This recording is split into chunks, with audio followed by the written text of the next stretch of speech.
Hi guys, I'm Billy and now I will teach you on how to properly reinstall Windows 7 operating system on your PCs. The first and last thing you need in order to reinstall Windows operating system on your PCs is a Windows installation disk. If you don't have a Windows installation disk, you can use a USB flash drive or USB bootable flash drive in order to install it. But now, for me, I will use Windows installation disk. To run the installation disk, insert the Windows installation disk into the DVD drive.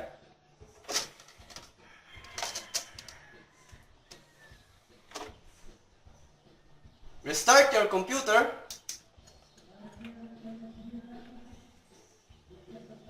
When the press any key to boot from the CD or DVD drive message appears, press any key to continue.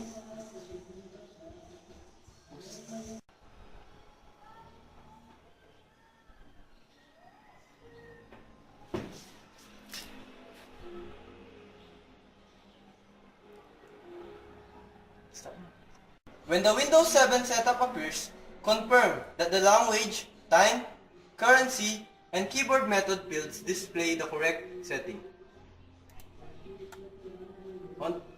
On the Windows 7 installation dialog box, click Install Now.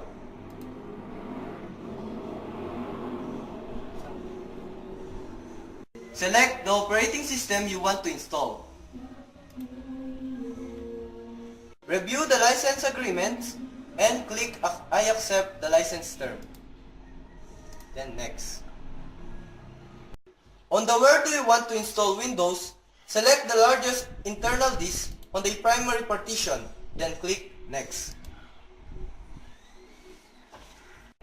Wait until Windows operating system completing its installation.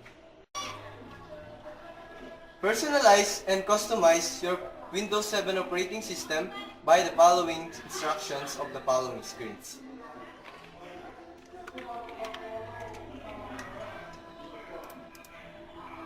Then click next.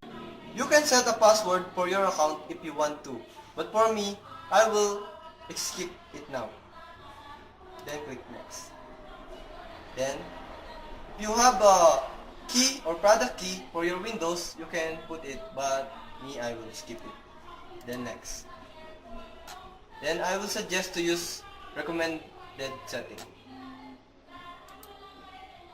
Then your time zone. When your desktop screen appears, you are ready for the next step.